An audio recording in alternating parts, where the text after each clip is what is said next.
No.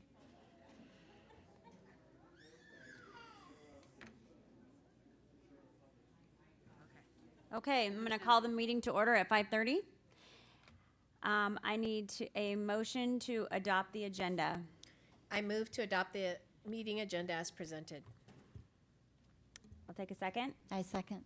All in favor? Aye. Aye. Motion carries 4-0. There we go. Okay. All right, so we need to, hold on. We're gonna do the Pledge of Allegiance, and I would like to invite Ember Elwood to come up and help us start us off. All right?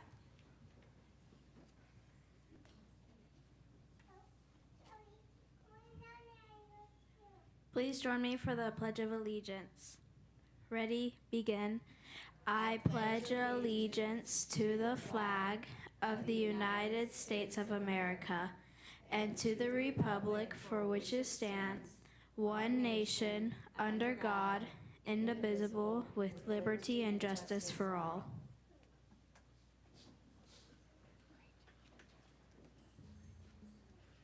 Well, Ember, I think that was the best leader that we've had so far. Really good. Good job. So we need to do, bear with us because we have a new system, so we're trying to look at all of it. So we need to approve the meeting minutes. Let's approve the ones for the October 8th regular board meeting. Is there any questions on those minutes? Does anybody have any questions? Okay, if not, I'll take a motion. I move to approve the October 8th, 2025 regular meeting minutes as presented. I second. All in favor? Aye. Aye. Motion carries 4-0. Okay. Then we have, let's see, approval minutes of executive session on October 8th, 2025. Any questions on that one? No.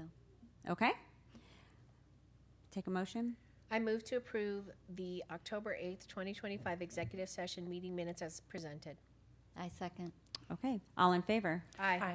Aye. Motion carries 4-0. Okay. Oh, all right. So then we have a special board meeting on October 17th, and I will take a motion if there's no questions.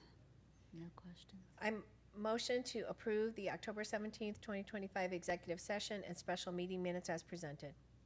Second. All in favor? Aye. Aye. Motion carries 4-0. Okay. All right. Then we have one more. We've been busy. A special meeting November 7th. Any questions on that one? No. If not, I'll take a motion. I move to approve the November 7th, 2025 executive session and special meeting minutes as presented. I'm sorry. The motion isn't on there, is it? No, it's okay. Did I say it wrong? No, I have to add it. It's Oh, okay. no worries. Hey, We can wing it. We're professional she over did too. here. Look at that. No. We'll need a second. I second. Okay. Did you get that second there? Okay. All in favor? Aye. Aye. Motion carries 4-0. So all of that in a month. We did good. Okay. So we're going on to current events. Dr. Wyman? Thank you, Madam President. A lot of good things happening in the district in the last month and actually upcoming. for the next couple weeks before we hit Thanksgiving break. Talked about it before, but once again want to recognize the business department and Ms. Stone and her team. They received Excellence in Financial Reporting. Again, this is the 11th straight year. This is an award that's given out on at the national level that just talks about making sure that we are taking care of the business and the counting of all the tax dollars that we get. And so we're appreciative of the efforts of the finance department, business department, and everything they do. So thank you very much and Good job. congratulations. Woo! Combs FFA, Bailey Bonner, represented the district at the Arizona State Fair, and her and her goat Cinco had outstanding showing, earning reserve grand champion market goat, champion intermediate showman, and intermediate round robin champion Nice. honors. So that was a great That is job by her. Tough competition. Other areas that the high school's shining in is Aubrey Bowers' audition to earn place in the Arizona All-State Dance Ensemble, which is a huge honor for Aubrey, and she will be dancing with other dancers from her other schools around the state, representing the best of the best. And then on the October 18th and 19th, CHS Rush Dance Company attended Soul to Soul Dance Convention, where they were training with top industry professionals, and they, as a group, won the solo recipient of the Studio Distinction Award. And Mandy Toba earned a convention scholarship for next year's event, and Haley Pedroza and Jessica Hansen each received $1,800 scholarships and an invitation to join Soul Light program. Football team has the first home playoff spot tomorrow night. They are playing, I believe it's ALA Foothills West, if I'm correct on that. But also in sports, you have Joe Bush qualified for the state playoffs in badminton. The marching band has a competition, state championship with Aboda this Saturday at Glendale Community College, but in the past 2 weekends, they have placed second in the division for the Arizona Band and Orchestra Association semifinals, achieving their highest score, which they beat the next week, in placing second in the AZ MBA finals. So just overall, the band's doing an outstanding job.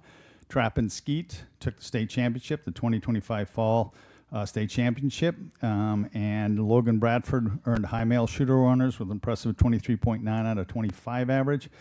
He defended his state title, and Ashley McHugh was named high female shooter with a 22.6 out of 25 average. The CHS media classes for the second consecutive year took home prestigious awards from the Arizona Scholastic Press Association at their fall conference. They brought home 11 superior, 9 excellent, and 7 honorable mention. 6 of the 7 awards earned by the newspaper staff ranked superior, and that represents over 150 state and national awards since 2017. At Harmon, they celebrated Red Ribbon Week, enjoyed a variety of engaging learning stations to promote healthy choices. They had a very successful annual trunk or treat event with over 250 participants, and they recognized the veterans at a program on November 10th, on Monday, thanking them for their service, as did many of the other schools. CMS has math champions. They took first place at the Central Arizona College Middle School competition, beat 12 other schools. Nick Media, I know I just butchered that name tremendously, Ubisoy, and earned first place. And Ollie Meyer and Logan Carlson also got first place as a team. Ryla Beckworth and Ethan Henry got second place. They also are hosting the first ever, they're in a new league, and they're hosting the first ever mid-season wrestling tournament.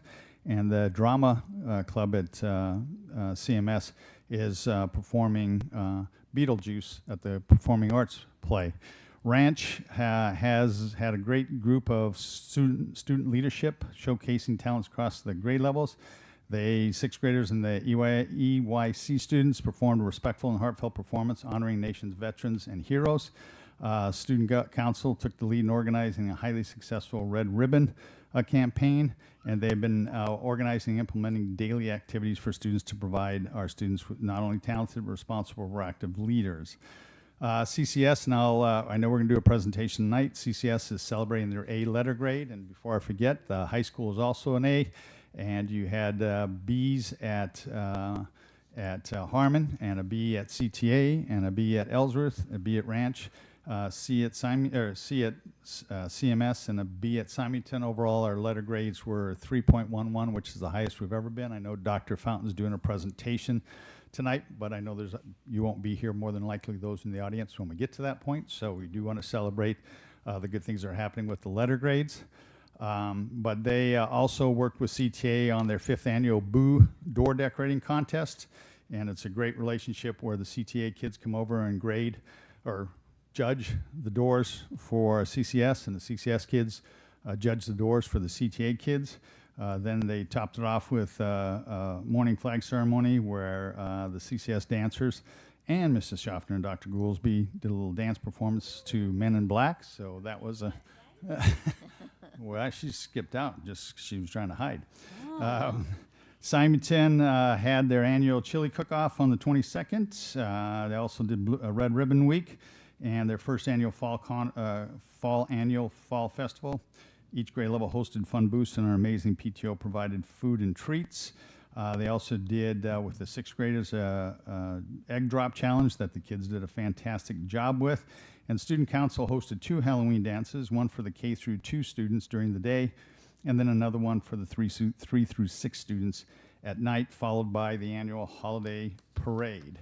CTA had a very successful trunk or treat event that brought in over 200 community members and featured 17 decorated trunks from local partners, including Encantera, PCSO, Peterson Orthodontics, Dave & Buster's. They also had a heartfelt Veterans Day assembly to honor the brave men and women who served and are serving our country. It was a great celebration of community, gratitude, and patriotism. And Ellsworth is having Thursday, the 14th, the Ruby Bridges Walk to School Day. Families are invited to join them in one of the 3 neighborhood parks in Pecan Creek South and walk to school. They're also looking at, on the 19th, hosting the first reading across generations, Gratitude Through Stories. And then they're very pleased, and I know there will be a bigger honor a little bit later in the year, but we just want to do a little bit of a shout out to the Elizabeth Oliver family. She lives near Ellsworth, and she walks by the school on occasion and sees the kids and has been just so impressed with the school, and she gave the school a $7,000 contribution. That's been used for PBS store, manipulatives, learning tools for the classroom, additions to the school garden, personal care items, and so just a whole bunch of things that I know that Mrs. Dunker and Ellsworth are extremely thankful for her generosity, and so we just wanted to recognize, and I know Mrs. Dunker will recognize her at a future board meeting a little bit more in depth. But so that's all the things that are happening right now. Okay, thank you. So then we have school and staff recognition. Miss Shanna Schaffner. It's okay. We were wondering if you were going to show us your dance. That's an absolute no. Listen, nobody compete with Pat. She could take it serious. Sorry, we had a little accident outside. Good evening, Madam President, Dr. Wyman, members of the board, Miss Judy, and all of our amazing community members. CTA is excited to present tonight. We always think about those employees and things that we're doing on the campus that really highlight what's happening. So I chose 2 employees that are working really hard to highlight and support students in our K through 2nd grade. So he's gonna play that beautiful bean footage. Yep. I take no responsibility for the quality.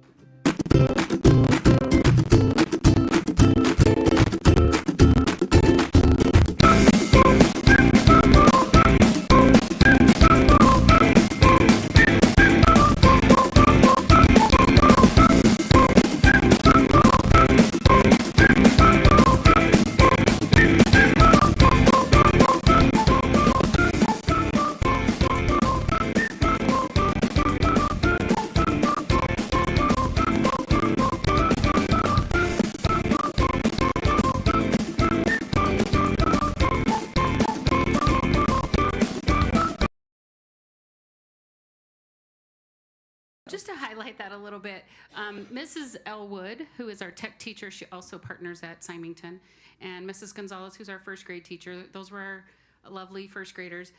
One of the things they're doing is she's teaching them how to use the mouse. That's why they have their fingers up. So she's trying to teach them how you click, click really fast.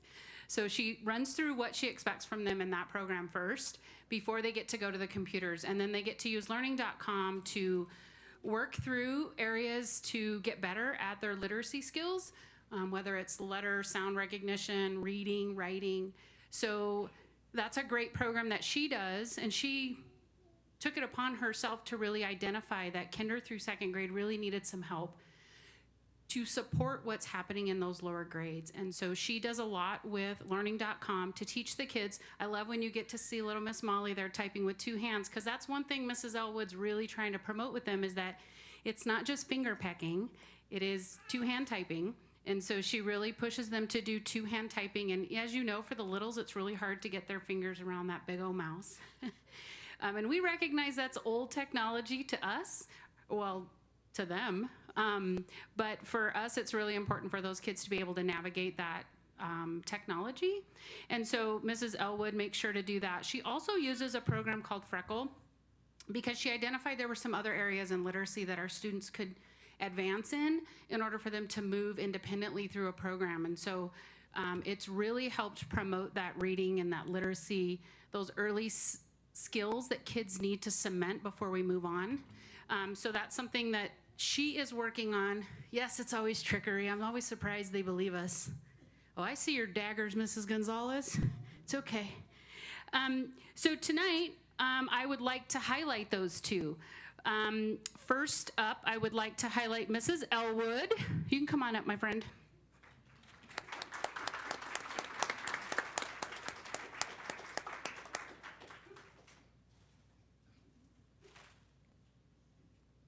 It's okay. I'll stay on the other side of the podium.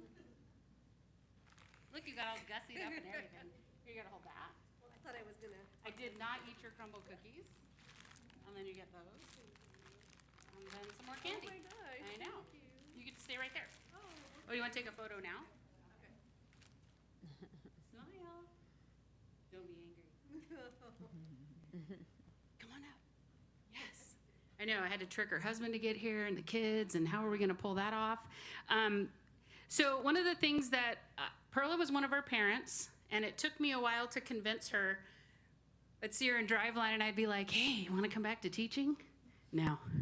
Hey, you want to come back to teaching? It was just over and over and over, right? And you get repetitive about, how can I get you here? So we ended up having this part-time technology position open where we had to share at a campus. And we convinced her, along with some of our other colleagues who helped me, we convinced her to come back to the classroom and try that out first and see how that works out. So she did, and she has flown. She helps Mrs. Battaglia, who's our lead. She has been a godsend to being able to identify skills, identify areas that kids need help in, be a go-getter. I know at Symington you're there at the end of the day, and she jumps right in and just does whatever needs to happen. She's somebody that we can rely on in the morning. The kids see her in the first thing in the morning at our campus, so she gets to tell them all, good morning, welcome to school, great to see you. So outside of all of that, plus, she's an amazing advocate as a parent. So she always wears that dual hat to tell us, like, what's going really well as a teacher and what's going really well as a parent that you would like to see changed. They own their own company, and so they donate to our school a lot. They, for trunk or treat, they'll go pick up my big spotlights for me.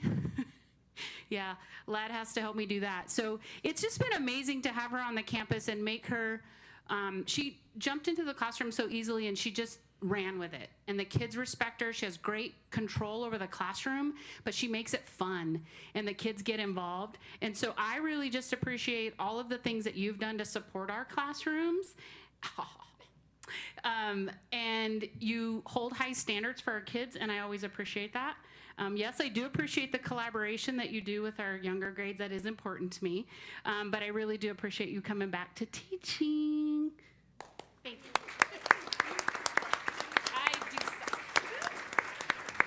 I do. You're right. You're right.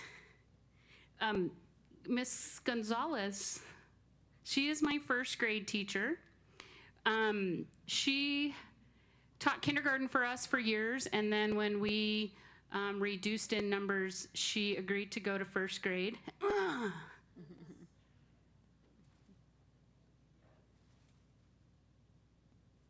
Amber, 8 years.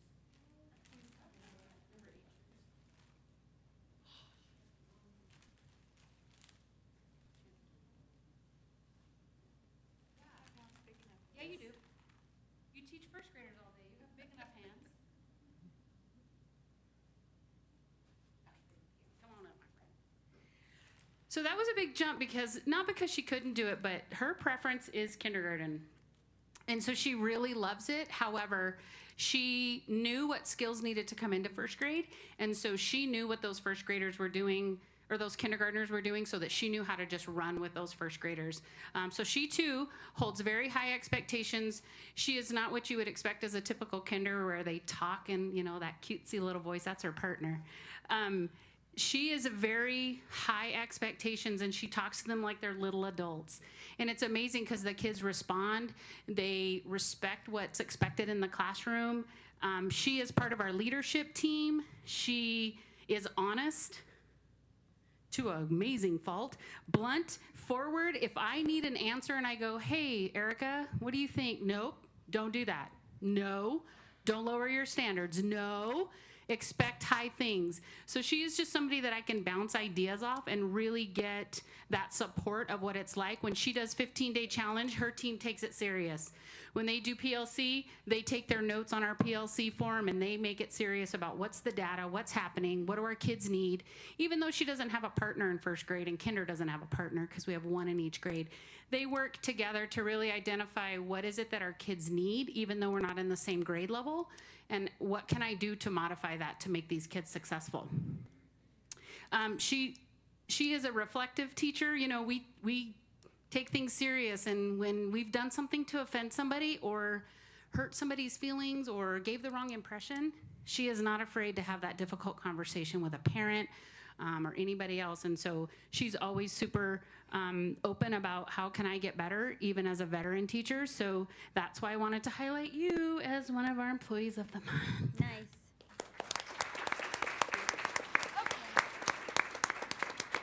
Sure, there'll be no witnesses for that. This one. My friend Caden. Where's he at? Come on, Caden. Oh, over the summer. You can't eat all your candy right now. I refrain. Whatever you do, I do have to trade you with. Miss Elwood has your candy. Oh. And your cookies. Oh, well, that's fine. Are you sure? Yeah. Let's take a picture.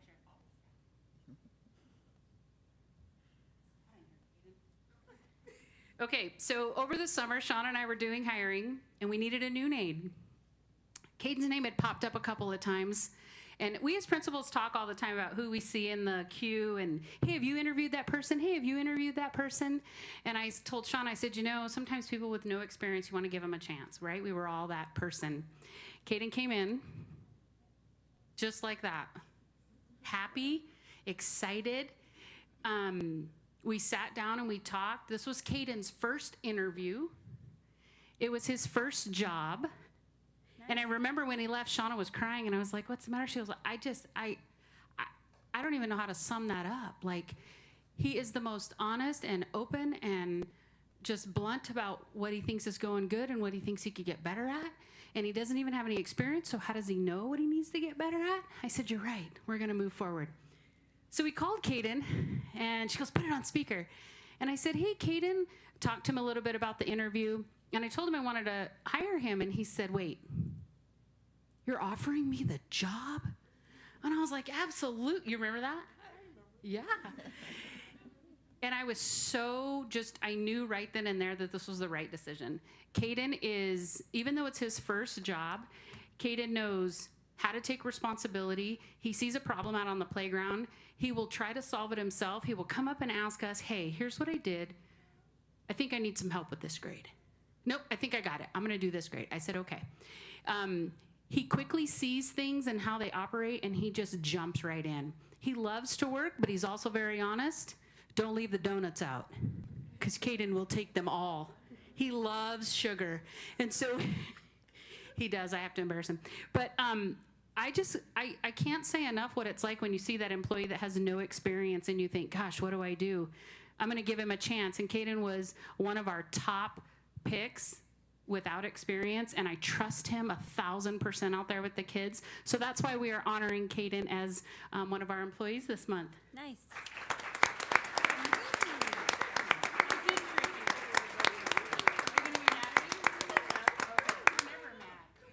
I did trick you. Yeah, and you can enjoy your soda rush.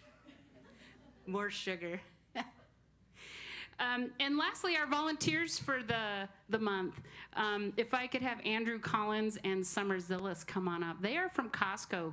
Andrew is one of the managers. Summer is a trick of all trades. She's their admin assistant now. Sorry, Andrew, I didn't give you flowers. I know, I'm really sorry. I know. I know. I know. Oh, thanks. We like it. So I would say it's not only for our campus, but one of the things that Costco does is they do a reading program for schools. And when I was working there, Andrew approached me and he said, hey, we got to do this reading program. Would your school be interested? I said, absolutely. We threw it together. We threw it together just like that. And we knew that we were kind of behind the ball, so we threw it together. But oh my God, the volunteers that came out, because around December, and they're on at CTA, students are in kindergarten are already reading. So Mrs. Allison's always looking for people to help, like, who can read with the kids, because I'm running out of time. Like, they just want to read, read, read. So they purchase the supplies for you, and they bring all of that material. The tutors come, we set up a schedule, they come, and they sit with the kids. So we picked it again this year, and Summer's now our helper organizer. She's gonna jump on that for us. And so I also wanna figure out how we can expand that to some of our other campuses, because it's amazing. Anthony's about 7'2", I'm lying, but he feels 7'2", and when he walks into kindergarten when I'm like 2'2", they just thought he was amazing. Summer came in and volunteered. It was just awesome to watch the kids get so excited about, are the Costco employees, are they coming today? Are they coming? So they really love it. Not only do they do that, but Andrew and them are really good about offering us gift cards and stuff when we need donations at our campuses, if we're having an event. All of those types of things. I know they help out at Harmon for their program that they have where we can give to families that are in need. So Costco does a lot for us to help us, and so I just wanted to recognize you guys for doing such a great job, Andrew. We're gonna kick this reading program off like nobody's business this year. So thank you very much for that. So thank you very much. I appreciate you allowing all of that time. Sorry, colleagues. Okay, we'll go into Student of the Month. Madam President and members of the board, families, students, colleagues, tonight we're looking at adaptability. And we're going to be hearing about some great work that students do that are going to be honored tonight when it comes to adaptability. So when I call your name, students, if you come up here, join me right here. I have a short testimony that I'll read about you, and then I'll have you cross the room and get your certificate and medal. So starting with the Combs High School, Tadeo Aguamea. Tadeo? Let's go down to Combs Middle School, Isabella Fischel. Come on down.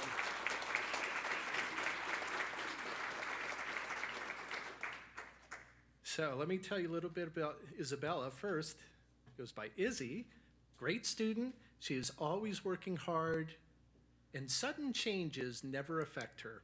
She always steps up during homeroom, and as a student council leader in the school as well as a leader in her classes.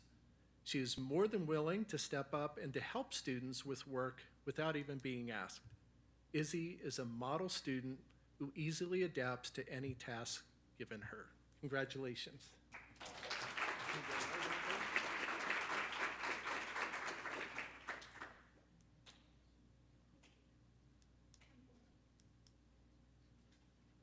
From Combs Traditional Academy, Lily Stanley.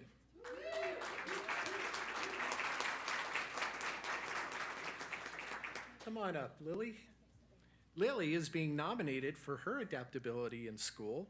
She has blossomed into a fantastic young lady who has overcome many things to help herself get the best out of her education. She takes deep breaths, rolls with the punches, asks the questions she needs when she needs help and to better understand something. And her teacher reports Lily literally works harder than anyone else. Congratulations, Lily. You go right on over.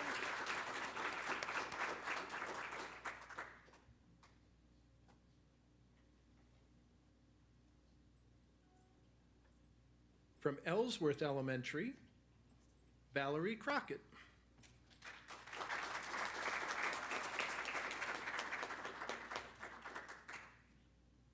Come on down. So here's a little bit about Valerie. Valerie demonstrates respect for technology by consistently navigating to the correct designated school websites. She ensures digital safety by handling the computer with care, always using 2 hands for secure transport. Her focus shows her engagement as she diligently completes all assigned tasks. Well done, Valerie. Good job.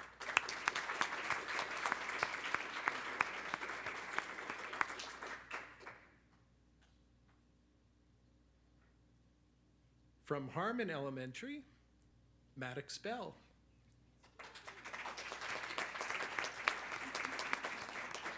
Come on up, Maddox. Maddox has shown tremendous growth in his ability to think critically and approach challenges with determination. He consistently demonstrates perseverance when faced with academic and social challenges. During classroom activities, Maddox approaches difficult tasks with patience and focus. Often using strategies, he has learned to find effective solutions. Well done, Maddox.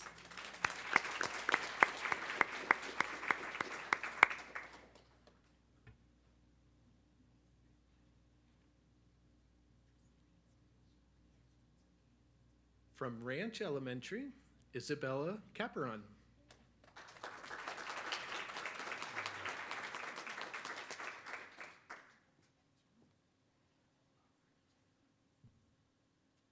Isabel shows adaptability by staying positive and flexible when things change in the classroom. She adjusts easily to new routines, works well with different classmates, and tries new activities with a good attitude. Isabel also shows adaptability by being resourceful and adjusting her materials. Her flexible attitude makes the classroom a happy place to learn. Thank you, Isabel. Congratulations.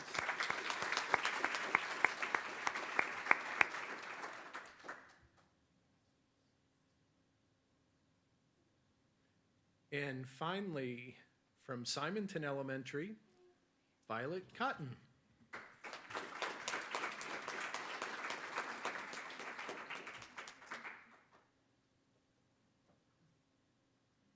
Violet deserves to be Student of the Month for November. She is a perfect example of what it looks like to be adaptable in kindergarten.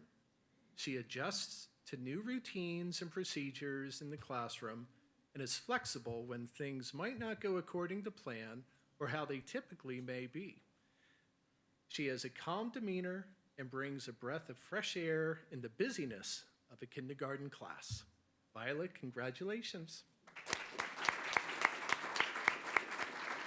Dr. Middleton, did we have anybody from Combs Center for Success? I'm sorry. Did we have anybody for Combs Center for Success? Not present tonight. Okay, thank you. And those who aren't present, the schools will be sure to find a way Perfect. to celebrate them. All right. So one more hand for all of our Students of the Month.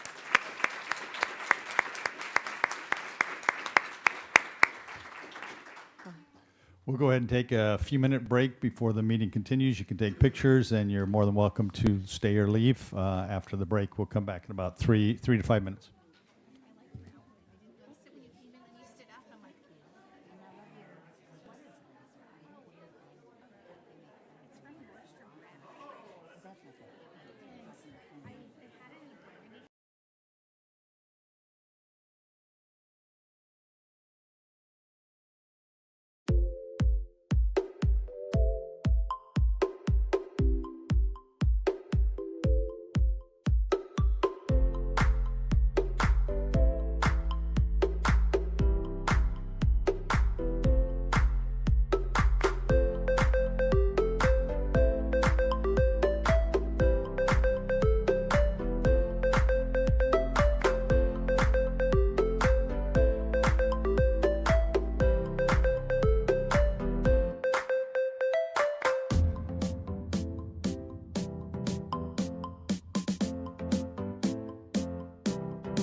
continue our meeting here.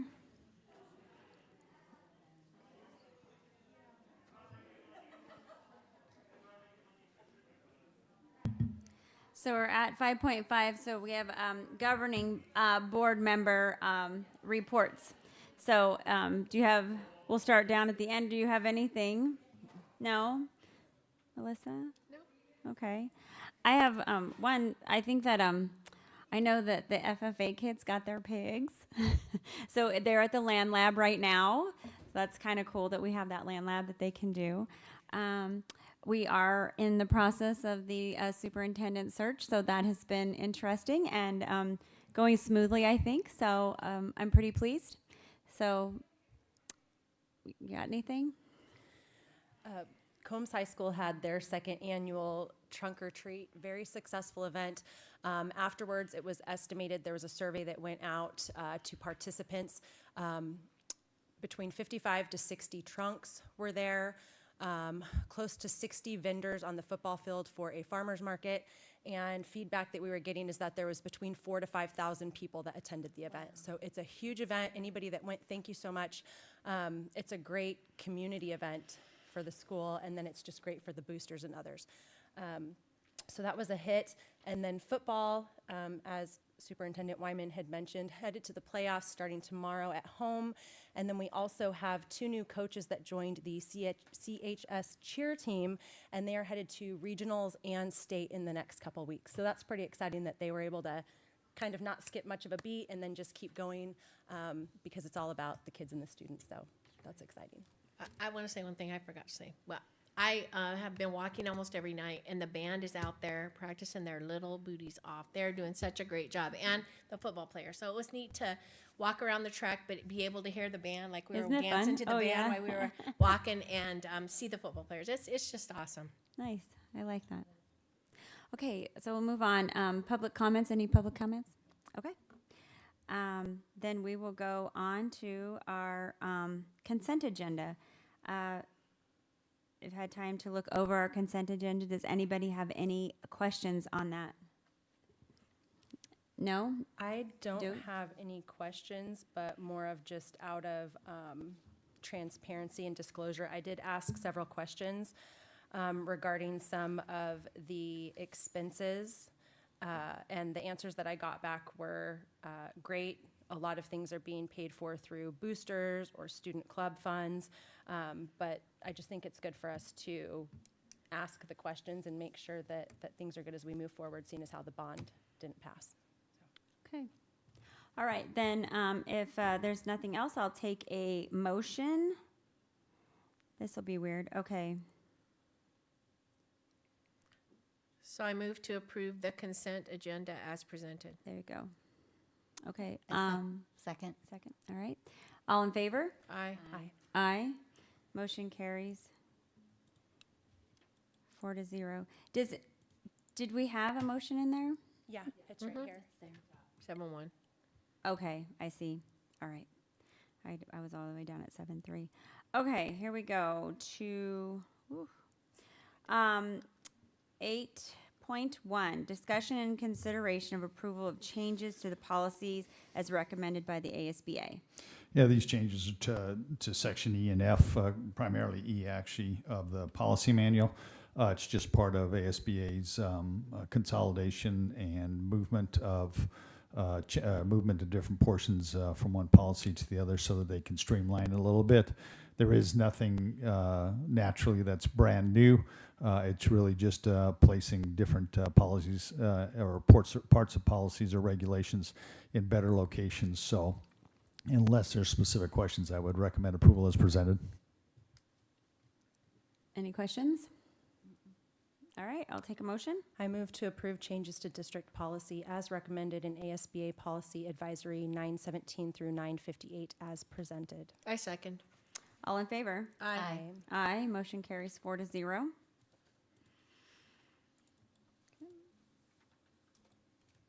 Dr. Fountain. Okay, so 8.2. Dang it, this keeps going all the way down. All right, this one's pretty brief, but we have an opportunity to apply for a grant through ADE It is the ninth grade on track to graduate multi-year grant project, so it's a little bit different than some of the ones we've seen in the past. Dr. Goolsby at CCS is currently participating in a similar grant project that's targeting ninth graders. And we are doing some similar work at the high school at CHS for ninth graders. That's not part of the grant project, but this is a new opportunity. As you see, it's a multi-year grant. And the way that it would work is that they would fund us on a per pupil basis based on our ninth grade cohort count with our estimated roll-up for each year. So simple math, if we say that we have 300 ninth graders this year and we anticipate 300 ninth graders for the next 4 years as well, then we take that amount. I believe the grant amount is $150 per kid for those 5 years. So ballpark for us as a district, it's about a $200,000 grant opportunity. It is a competitive grant.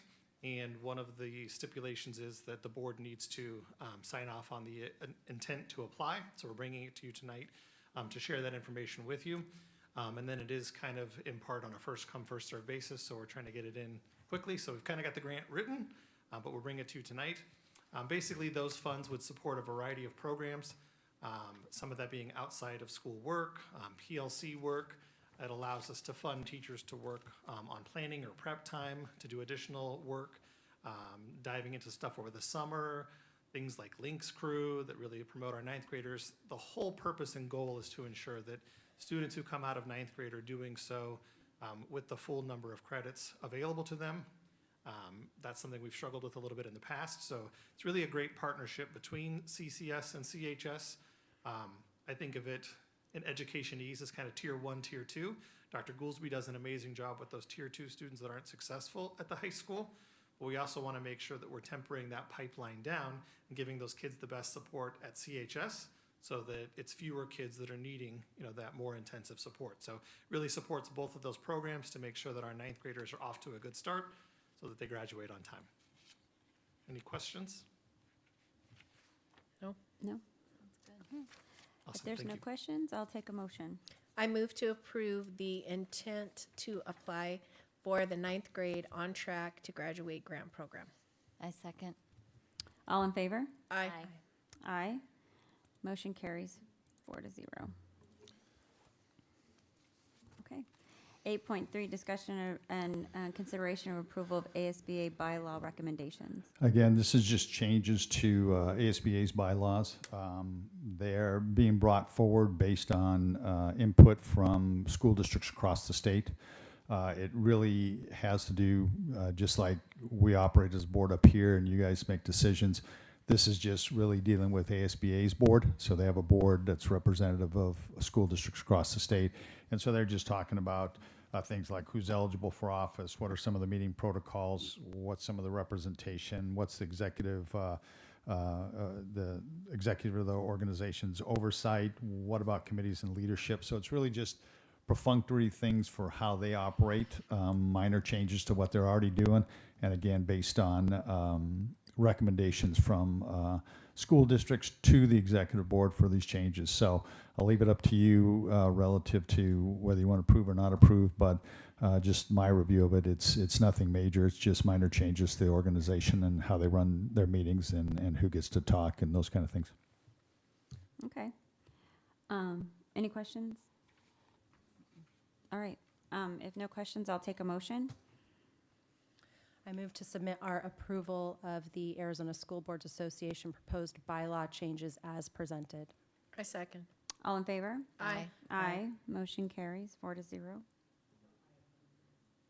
It's okay. Yeah, I did. Uh-huh.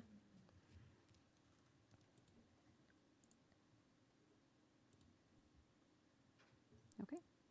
Now we're down to the, I don't like this side thing. It keeps like messing.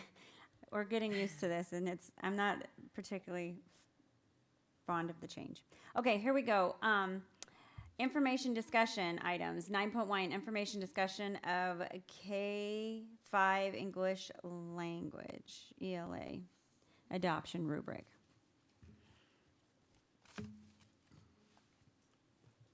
All right, good evening again. I shouldn't say again because I forgot to say good evening last time. But good evening, Madam President, members of the board, Dr. Wyman, and of course, Ms. Judy.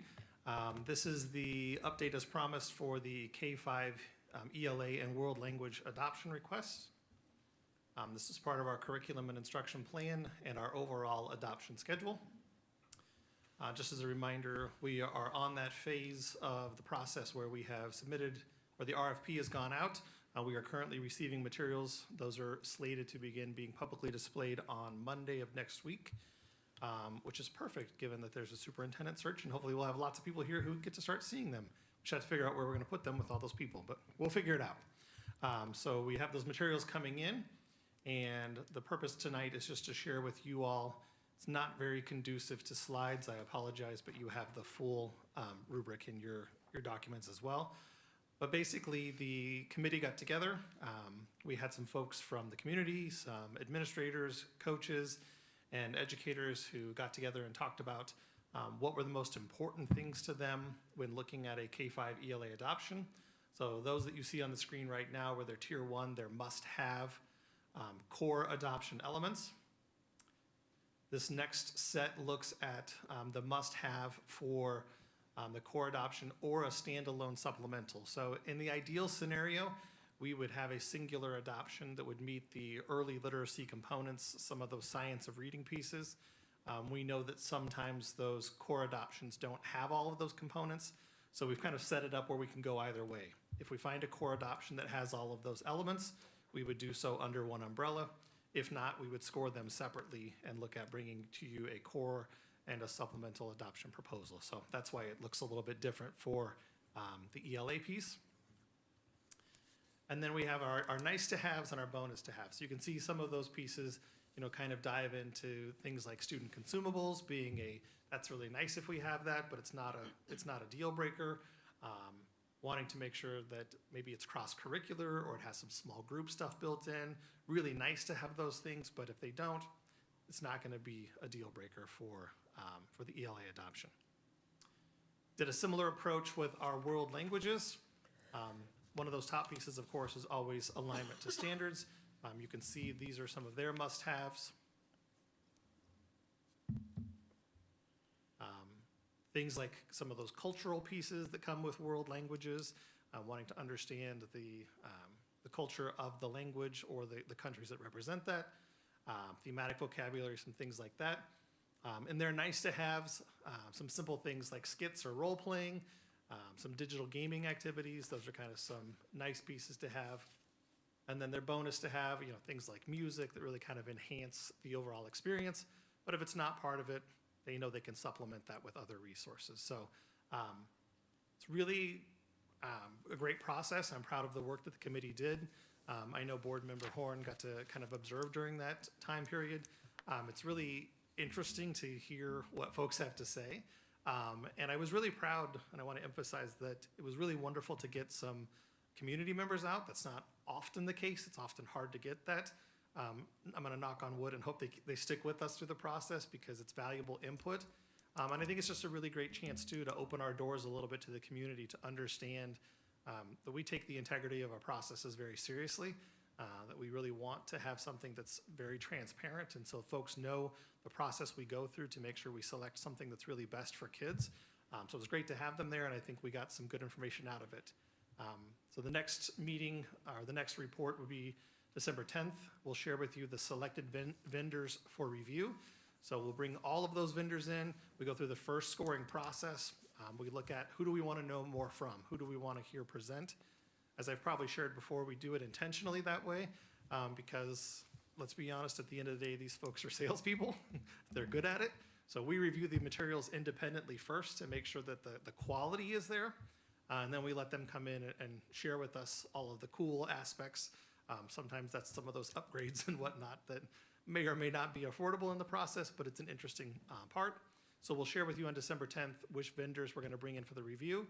And then the first read would come to you all in February with the input from the committee about how they scored them, what qualitative and quantitative data they have, and what our recommendations might be to you as the board so that you can make a decision. Any questions? I have a question. I saw that you guys had, there was something on there about small group breakout, that sort of thing. Is there anything in there for the gifted, like to elevate the curriculum if they need so? I'm trying to remember the full rubric. The differentiation in general is something that we've been talking about. Even aside from this particular adoption, it's something we're looking at bringing some additional training in for. It's definitely something we need to address as a district, not just for our gifted learners, but also for our EL students. I think I saw something in there for the EL students, Yeah. but I didn't know if I missed it for the gifted there. I don't remember it 100% if it's in there. I'd have to go back and look, Okay. but that's definitely, typically any vendor that's going to program for ELs is also looking at differentiating for students with disabilities, gifted learners, all of the above. Yeah. Okay. Any other questions? No? Okay. So it looks like you did 9.2 as well. Yes? Oh, look at that. Look at you. So then we're good with those two, 9.1 and 9.2? Is that all you had? Then we have Combs High School Coyotes of Distinction, 9.3. All right, I'm going to stay up here in case there's questions, but really, this is the work of the high school, so I'm going to stand aside and let those folks come up and share with you what they've been working on.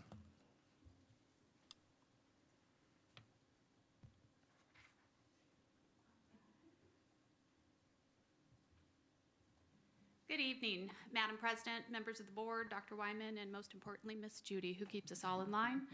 I'm not here to talk with you about the Coyote of Distinction. I'm here to speak with you about how we got here and who helped us to get there.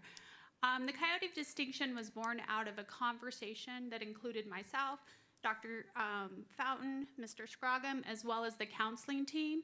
And what it really birthed from was the recognition of we see the amazing things that our students are doing, which was mentioned at the opening of tonight's board meeting, and we want to make sure that we are honoring above and beyond what accolades they get from outside entities that recognize them for their achievements, but also we want to recognize them for those achievements. Those achievements are achievements that help us to have them career and college ready on our campus, which, oh, by the way, helps our CCRI indicator points, and helps us to achieve our letter grade of A.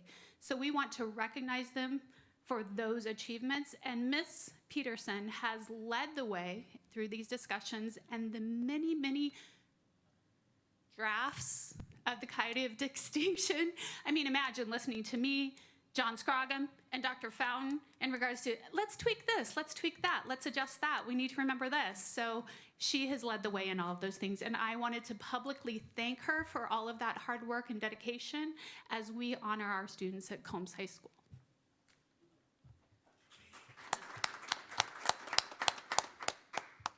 I am a lot shorter. Madam President, school board members, Dr. Wyman, Miss Judy, guests, it's really an honor to be here tonight to present this program. We are on draft 12, if that gives you any indication of how many times we have gone over this program. It started within our department, an idea that Principal Loftus brought to us, and bloomed from there. And we worked really hard to make sure that everyone's input was there. And then when we thought we had the finished product, we presented it to our staff. And I believe three more drafts came from that. So, Coyotes of Distinction. The why behind it was, just as Principal Loftus mentioned, we want to honor our kids. They are hardworking. Uh-oh, I went too fast. They're very hardworking. They are really good students. They're really good kids. They are a joy to have on campus and in our offices. And a lot of them do a lot of things that they really don't get the recognition for. So we wanted to come up with a way that would not only maintain our CCR points and maybe even increase them, but to recognize that our students are still more than points in a spreadsheet. And so our department looked into school satisfaction indicators. And when a student is satisfied with their school, they have academic excellence, they're prepared post-secondary, they have school culture. One of the examples I always use is I have cousins who graduated from Mesa High. They're in their 50s and they're still jackrabbits. That's a culture that we don't have quite yet, something that we want to work on, and a positive social experience. By focusing on the CCRI portion and the school satisfaction indicators, we believe that it would impact our students in a way that creates a ripple effect across the community. We want to see it in their homes, in the community. We want to support school and district goals, and we want them to be happy. Excuse me. And by doing so, we want to reduce absenteeism, which is a problem across campuses across the country. We want them to shoot for academic success, and we want them to increase and improve in everything that they do. In a nutshell, our program is 3 levels: bronze, silver, and gold, and each level is designed, I don't know why that keeps going, is designed for school satisfaction, academic excellence, and it supports many areas in the portrait of a graduate. And most of all, it's open to all students. The kids were really excited when we presented this. Our seniors are scrambling right now, and I wanted to make it very clear that we have done things to help support them in earning that. The ASVAB is normally a junior test. We've opened it to some of our seniors, and we're working with them so that as many as want to achieve this can. Bronze level, we want them to do their ECAP, Education Career and Action Plan. This is done through our Coyote Connect. My clicker is haunted. In their Coyote Connect class in School Links. We want them to participate for 2 years. It can be any club, any sport, but we want them to participate. We want them to attend our Next Steps Expo. This is a big college and career fair that Ms. Chardos puts on. It's actually tomorrow night if anyone wants to come and see it. Hint, hint, wink, wink, nod, nod. Really amazing work that she does. And then we want them to complete one of the following. They can do 2 years of 2 consecutive years of a foreign language, 2 years of a fine art, or 2 AP courses, as long as they get a C or better. Or they can complete a career and technical education program, do the state skills assessments, and earn their industry certification, also with a C or better. As you can see, some of those go to points, some of those go to experience. Here we're going to see if it stays. The silver level, they're going to do everything within the bronze level, but then we're going to ask them to take the ASVAB, and it's not going to stay. And they're going to get a 35 or higher. That's points. We're going to ask them to complete the free application for student aid, the FAFSA, which is points. But then we're also going to ask them to do something else. They can do an additional 2 years in a foreign language, or additional 2 years in fine art or AP with a C or better, or they can do an additional CTE class. Some of those are for points, some are for experience. They can also do work study, internships, externships, or work-based learning hours, 120 within the class. And then for gold level, they would complete silver, and then we would ask them to choose 2 or more of the following to complete.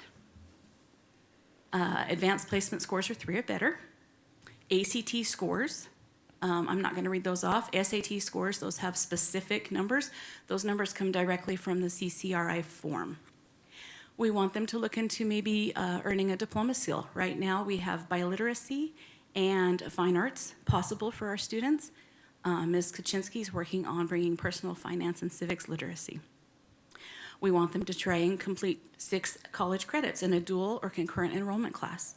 They can do that through our senior English dual enrollment, which is English 101 and 102, or they can use our partnership with CAC to do concurrent enrollment through early college. They can serve as a state officer in a student organization, or they can complete 120 hours of community service. And this can be done over the 4 years, so it's 30 hours a year. It's very doable. So what do they get? You know, kids are about what they get. And when Ms. Loftus first brought this to us, she says, what do they want, pizza? And we said, nope, they want cords. Mm-hmm. They want bling for graduation.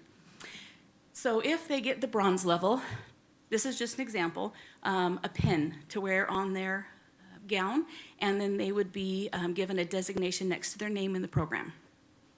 I grabbed them. Yeah. If they did silver, they would get a cord like this one. Still shopping for color, but I like the red and the black ones. This would be instead of the pin because they would earn the next level. Worn at graduation with also a designation next to their name. Should they get gold level, this is what they really, really want. And thanks to Mr. Scroggum for finding these. This is the Stoll possible Miss Loftus really liked the C with maybe distinction on the side. And they would get to wear this. Some of them would have multiple stoles so they could layer them in a very fashionable way. And we already have, I think, 4 or 5 seniors this year that will earn the stole just this year because of the things that they've done. The kids are very excited for these things. So next steps. We've already done a staff rollout. Our biggest concern was ensuring that the teachers understood they didn't have to do anything. We want them to present the program, we want to promote it, and we want them to provide any proof when necessary. That's all we're asking of them. The student rollout happened in Coyote Connect in October. It's Q2. Principal Loftus will be sending out a parent email with a very similar presentation. And then Mr. Scroggum is working with SchoolLinks to get the form in the system. Until then, we have found several ways that we can track things through SchoolLinks. And then we do have paper applications available. I did bring some tonight. I'll give them to Miss Judy for anyone who would like to see that. But they're on our information board outside of our offices. The response from the students has been very positive. We're very excited.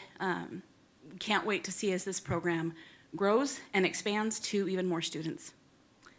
Any questions? Awesome, thank you. I just have more comments and feedback as opposed to questions. I really appreciate the vision and the effort behind the Coyotes of Distinction program. It's really clear that this initiative was created to obviously recognize excellence and build school pride. The framework is thoughtful. I do think that it could benefit from a little bit of flexibility as well as inclusion of our diverse student population and the many variations of success that are out there to truly motivate all students. During high school, this is just my personal belief, we should be able to encourage exploration and celebrate achievement without limiting students through overly narrow requirements, potentially boxing them into school system measures, taking away their freedom to become excellent at a custom experience at Combs High School. There's one Combs upcoming senior graduate for the class of 2026 that has already earned early admission to Brigham Young University, Arizona State University, Northern Arizona University, has received a $24,000 ASU scholarship, has maintained an above 3.5 GPA, has served for 2 years on STUCO, completed 10 athletic seasons, most of which as a 4-year varsity athlete, is on track for the Arizona Art Seal as a multi-instrumental musician, playing piano, organ, and guitar, planning a community music event for his capstone project. He's also earned 10 college credits. I think 6 was the requirement on there. By junior year from local community college, Chandler Gilbert, he has been accepted into ASU's College of Health Solutions for a Bachelor of Science in kinesiology as a pathway to becoming a doctor of chiropractic medicine. Yet under the current rubric, as I understand it, and please do correct me if I'm wrong, if I'm misunderstanding, because it's new, and so I may be misunderstanding. This student would not even qualify for the lowest bronze level because he didn't take the ACT, the SAT, the ASVAB. Many of those tests are no longer required by the universities that he was accepted into already, BYU, ASU, and AU. He wouldn't attend the career night since he's already committed his path and accepted into the ASU college for that path, and didn't complete the FAFSA because his scholarships are already covered in full for his tuition. The state's accountability system measures schools, not students, and I get the idea behind it. But when those benchmarks become so rigid for the individual requirements that we have students like the one that I just described, that's a pretty accomplished, decorated student, and they can't achieve based on that, the bronze level. I just have a little bit of a concern over honoring diverse paths, just maybe a little bit more. I know you've already gone through 15, I think Dr. Fountain was 12. Joking, but behind her, he said, no, I think it's actually 13, 14, or 15. It's 12. To perhaps take a look at that for some of your other students. I also have a concern about the practicality of implementing it and tracking such a detailed program, significant staff time with tighter budgets, and given the fact that 80% of colleges now are test optional or test blind, I get it, the ACTs and the SATs, but when you have students that are clearly doing a really great job, but then what's in it for me? Do you see what I'm saying? Like when you have to explain to a student when they're learning algebra or algebra 2 or trig, and they're like, I'm never gonna use this, and you're like, you're right, you're never gonna use it, but you have to do it. It kind of comes back to something like that. And my concern is maybe pushing away some of those students because they're required to go take all these tests and attend all these career nights. So perhaps maybe just some small adjustments to make a big impact, and shifting some of the and requirements, do this and this and this and this, to or requirements perhaps, and using existing frameworks like National Honor Society, and just ensuring that we're celebrating every student's unique path to success. I would like to address 3 of your questions. We would be tracking this through Student Link, or from School Links. It is a student-led program. It's something that I have taken on, even with all of my additional duties, because it is a labor of love for me, and I want to see our students succeed. I want to see half of them stand up and be recognized at graduation wearing a white stole. It is for all students.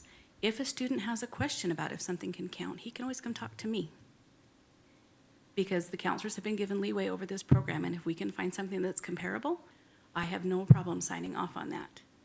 What was the third one? Or, yeah, there's a lot of ors in there. A lot of ors, especially if you look at the gold level. It's not and. The gold level is all or. You only pick 2. Okay. I do believe that even our SPED students, some of our self-contained higher learning SPED students, would be qualified for this. Even if they don't take the ASVAB, ACT, Correct. SAT? Because we Okay. have been given some leeway to work with that. And we, as I mentioned, the seniors this year, we know it's going to be tight for them. We didn't get to roll it out until October, just simply because we were still working on drafts. And that came with the knowledge that we were going to do everything we could to help those that wanted it. But those that want it have to speak up.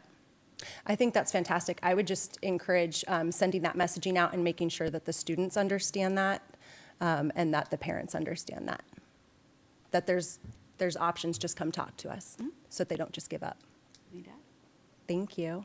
No, I mean, I think you've said it well. I think that whether we like it or not, there's some components that exist within this framework that are placed upon us by the state. And yes, some of it is intentional to try to ensure that we maximize our CCRI points. It's not my favorite game in education, but it's a game that we all are forced to play. It does impact our letter grade. Our letter grade impacts being able to attract good students and good teachers and administrators to our district. So some of it, we're playing the game. Some of those ASVAB pieces, those FAFSA pieces, even under those circumstances, I get it, lived it as a parent too. My child wasn't going into the military. They already had their scholarship aligned. I filled out the FAFSA because it helped the school, and so, but they do have some leeway. The joke I made behind her shoulder with version 13.14 is I expect we'll have new versions. And that was an extensive part of our conversation. I don't want this to be a set in stone document. We're going to learn. There's going to be new opportunities that come up and new pathways. And so I'm sure we'll be tweaking it as we go. But I think it's a good launching point to really recognize students. And the significant piece for me, and it's in the write-up on the agenda item, but for me, it's really a lot about helping kids find, I kept saying it's about helping kids find their tribe. Kids need to find their tribe in high school. And then these far smarter folks said, you mean their pack? We are. See, and I was like, oh yeah, that makes a lot more sense. So it's about finding their pack, and so encouraging students to do 2 years of a sport, 2 years of a language, 2 years of a CTA. Get in with some people who can become your pack and will encourage you to be there. What we know is we see a lot of kids that kind of bop around. They do a sport, they hop into one CTE class, they never finish it. And then by junior year, they're kind of in the wind. And so it really is, I think, trying to do some of those pieces, but we're going to learn, we're going to adjust. I'm excited to see what and it they'll do turns some great into. things. And the final stole, you'll have to show us the final stole selection. Obviously, you guys put a lot of work into this, and this is great. Good job. It's Jolene. Jolene, everybody.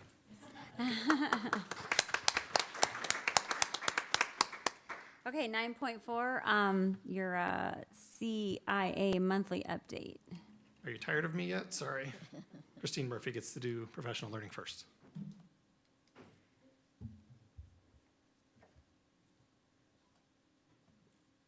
Madam President, Dr. Wyman, Ms. Judy, members of the audience.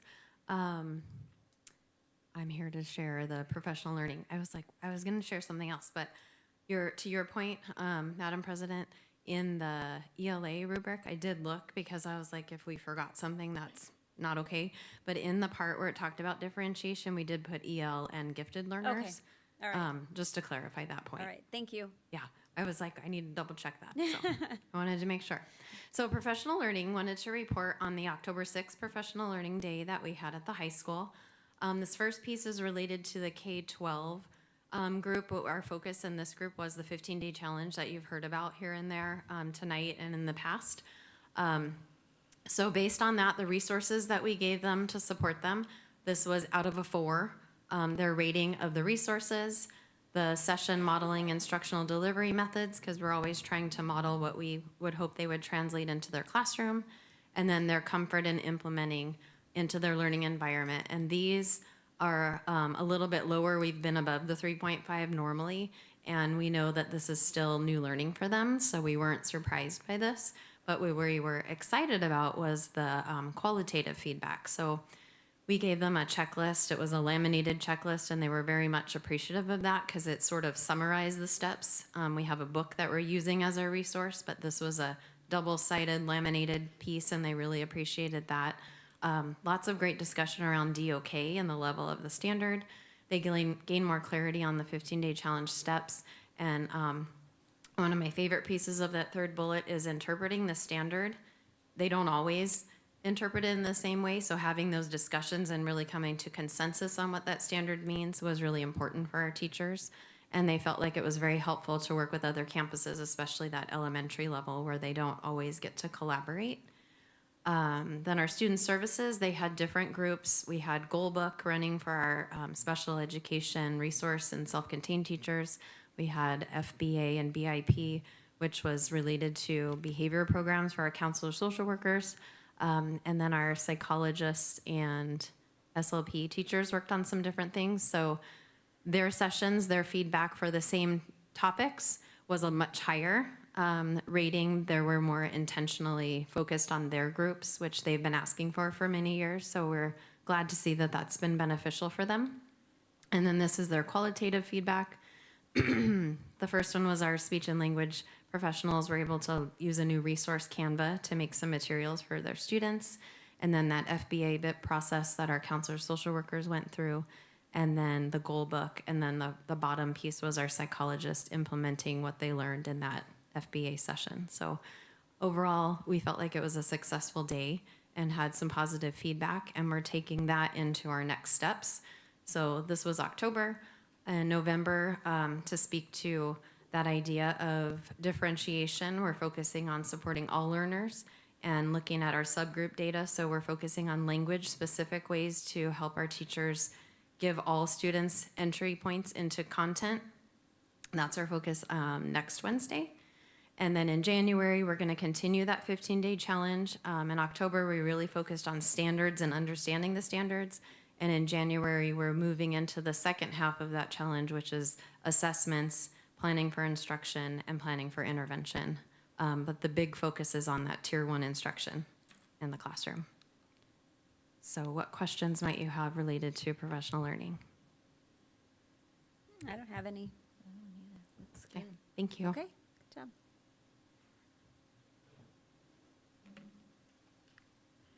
All right, on the assessment side of things, Dr. Wyman shared some of this information on the front end, but this is our annual report on our ADE school letter grades. So those have been released for this last year. The scale scores stayed the same from ADE this year, so these are a carryover from the prior year. As you can see, they're a little bit different for the K-8 campuses, the high school, and then Combs Center for Success. So those fall under a little bit of different parameters, but very similar in terms of their overall scoring. Lots of data on here, and I won't bore you by talking through every piece of it, although I love the data and I could talk about it for a long time. But I'm going to highlight a couple of pieces in here. So those top two categories, the proficiency and growth, are the two major indicators that we look at for student performance in any school. Proficiency, I really equate to that measurement of kind of those carryover skills, really those higher level rigor components. That's a piece that we've been working on as a district. Those typically are our lower scores, not just for us here in Combs, but any school. We tend to do well in the growth. As you can see, schools like Harmon got the full growth points. But what we want to do is start to move our students where they're starting at a higher level so that the proficiency score is growing, and then that growth score comes along with it. One of the things that you'll notice, we're kind of all over the place with our EL proficiency growth. So we've been working on that model the last 2 years. Ideally, you would see a 10 out of 10 on each of those. A lot of that speaks to the assessment itself. If you've never been exposed to the AZELA, to the language assessment for our second language learners, it is not an easy test. It's very unique in its nature. It's very intimidating for a lot of our language learners. So we're really trying to work on helping them practice those skills and being intentional with their targeted time so that they're developing those skills to do their best. We occasionally see some data come out of that that has some really interesting anomalies where students perform really well in 3 categories and not the 4th, which is kind of weird. If you're developing language, you're typically developing it in all areas, but sometimes it just speaks to their nervousness of the test and some of those elements. But it's definitely an area of focus for us as we want to continue to improve that. Acceleration and readiness looks at year-to-year growth. It focuses primarily on those 3rd grade students. We can get bonus points for some things like improving chronic absenteeism, which I think all of our sites did. If we perform at or above the state level on the AZ-PSI test, you can get bonus points. And then we get bonus points for being at or above the state level for inclusion with special education. So those are some points that kick in. They're called bonus points because they get factored in after the percentage score. So if you were a 70 out of 100, then you're going to get those 3 bonus points and actually be a 73 before they do the division on that. So that's why they're bonus. You're going to see there some total scores along the bottom, and I've highlighted in green some of the celebrations there. So you'll see that CMS is moving forward. We're getting there. If I were to pop back a slide, you would see that we are looking at a 72 to be a B school. They are at a 69.58. So we're steadily making progress. We're super close. In fact, if I went back and talked about that focus on EL, those 6 points would have easily pushed them over the top. We did make a staffing change with our middle school where we have 2 on-campus teachers, 2 of our very best teachers, in my opinion, who are taking a period out of their schedule from what they would have normally taught. And they're working with our EL students because we know those relationships are super important in middle school. So rather than sending a teacher over for 2 periods a day, we have CMS staff that are taking on that challenge and working with those kids. So we feel good about the potential impact there. You'll see at Ellsworth, solid growth there. They are still about 7.75 points off, but they were previously a C. They have moved up to a B. Harmon, you can see, had some tremendous growth, especially in their growth score, moving themselves to a B as well. And then the B at Ranch and Simonton. You'll notice the asterisks next to Ranch. One of the options that we have is to appeal a letter grade. As you can see, Ranch was 0.57 points from maintaining their A letter grade that they received last year. We are appealing that. Oh, good. And we're appealing that because, and some of our continuing board members I think are aware, we had a pretty significant amount of turnover in our 3rd grade at Ranch last year. Somewhere in the ballpark of 12 to 14, I forget the exact number, Peter, but different educators touched those 2 classes over the course of the year.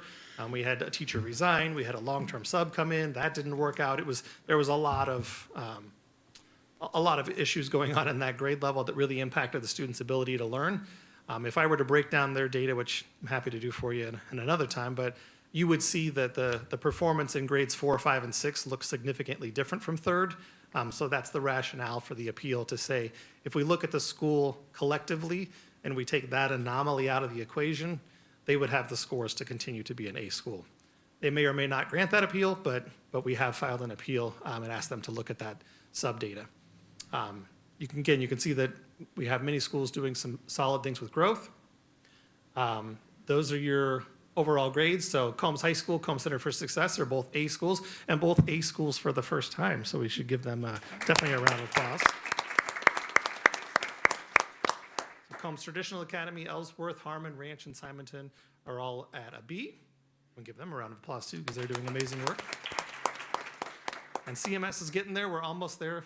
They are staying at that C for this year, but I feel like we're super close. For CHS, this is some of their data broken down. You can see positive growth in their proficiency score. That's really the most important one to me, because that means that we're really improving the overall rigor of the learning. Solid improvement on their growth score, their grad rate. Grad rate is a 1-year delay. So when you look at a grad rate improvement, you're actually looking at a grad rate improvement from the prior school year. It's one of those wonky things they do with the data. So it's always a little bit of a catch-up. You can see that the college and career readiness points, they went from 15 to 15.4, so we nudged that a bit. But there's 20 points possible in CCRI, so there's another 4.6 points available.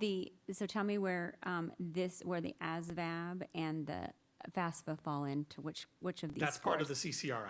Oh, okay. Yeah. So students' participation in a variety of things, Correct. ACT, SAT, CTE completer courses, ASVAB, FAFSA, they have a whole slew of things. Their participation earns a variety Right. of points. Okay. They have this super complex, but actually rather archaic Right. Excel sheet that we have to use. And if you do the math on it, really, there's way more than 20 points available. So it's not like every kid has to do everything. But in essence, they're easy points if we do the things. If we get more kids taking the ASVAB as an easy example, we get more people doing the FAFSA, we get kids through completers and CTE, those points are going to go up. So it's helpful to us in the overall equation. Yeah. And then their bonus points, but again, celebrating their A. And then CCS, HS, so you've got your academic persistence score there. Theirs is calculated a little bit differently. They get a score for their credits earned. Their grad rate, which Dr. Goolsby does an amazing job with. They have a different scale for their CCRI, but some similar components in there that Dr. Goolsby and her team have been intentionally targeting. You can see there's 35 points available Oh, wow. for the alt school. So things like jobs and working in those work study pieces are great for our alt school kids because they get some CCRI points and some real world experience. And they've done an amazing job there too, and celebrating that A as well. I always like to give a little bit of context and some comparison. So this is what it looks like for some of our surrounding districts. You can see a variety of districts, but some of those closest to us, Coolidge being a C, Florence being a B, Apache Junction a C. I do put the charters on there as well. They're a little harder to nail down because some of them are a little bit sneaky with how they name themselves, or they work under different umbrellas. But I'm usually able to pinpoint kind of those that are closest to us. So when you see Ben Franklin and ALA, I've targeted those specifically near us, not necessarily the entire institution because they're spread out. But you can get a sense of comparison. Mesa, I believe, is going to be a B. At the time we did this, they were unreported because they still had some stuff to What's a repeat. U? Yeah. Like, this is new. They've It's announced way it as down a on B. the alphabet. Yeah, they've announced it as a B, but at the time, ADE has not, I think, finished. I think they've got some schools under appeal that they're working through, so we expect them to be a B. I like to give a little more detail, so I calculate it as a GPA because I think it's helpful. Because when we look at a B and a B, sometimes it's not really the same. I think what stands out here when we look at this data is that when we compare ourselves to the other public schools in Pinal County, Combs is rocking it, and I think we should be very proud of that. We're not where we want to be yet. These folks are amazing. I want to give them a ton of credit because they work their heart and soul out to try to improve things and grow for their student population.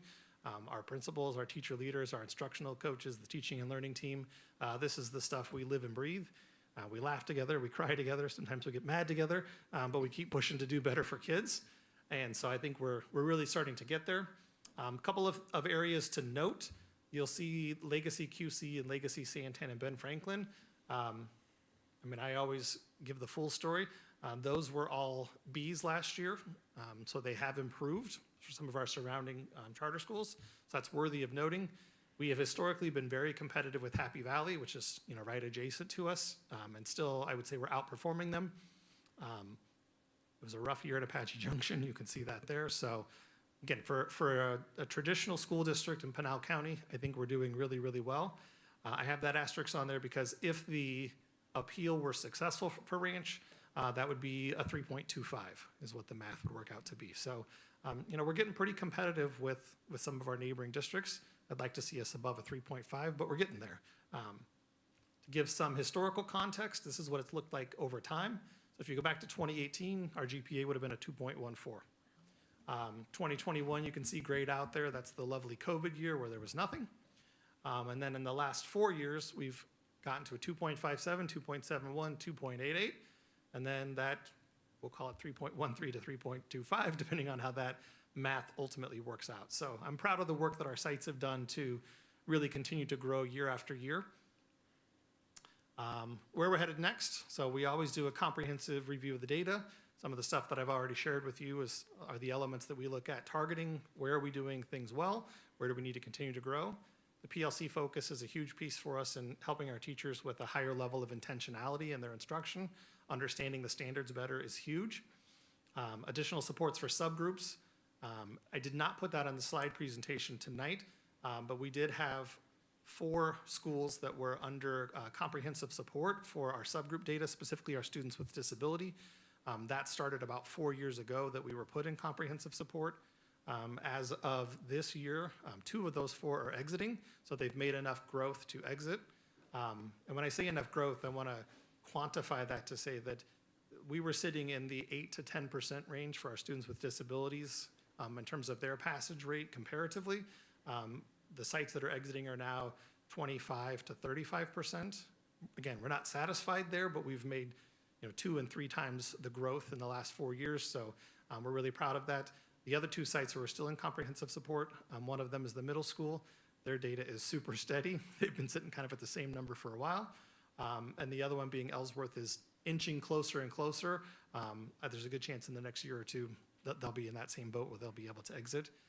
You can go back into comprehensive support, so it's not a, ooh, yay, we're done. We're still focusing on those subgroups to make sure our students' needs are being met. And that was a lot of information, but do you have any questions? Do you guys have any questions? Do you have questions? I don't have any questions, but I just want to say this is awesome. You guys finally get to come up here and give us like some good news, right? And how you guys just really, the PLCs are obviously working, but I have to give it to our teachers and our students for really putting in that hard work. So good job. Absolutely.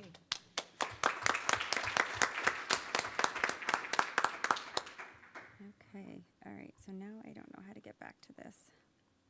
Okay, so 9.5, discussion and information of the 26-27. But, all right, I don't know how to get back from, Here, I thought I I'm was gonna done. try it. I forgot there's one more piece. This is a really easy piece, but we bring to you annually any updates to our course guides, so you're aware of any changes we might be looking at. I'll start with Combs High School. Just a reminder, this is our course guide review process, so we review alignment to standards, historical course enrollment. Ms. Kaczynski works heavily on this on behalf of the high school, working with department chairs about any changes that we need to make. John Scroggum's usually involved in that process as well, if there's any updates to CTE and what that looks like, and then we bring them to you. So just a couple of small tweaks this year, nothing changing in English, social studies, or on the electives end. For science, we have physical science in the books. We're going to sunset that. By sunset that, I mean we're going to remove it out of the course guide.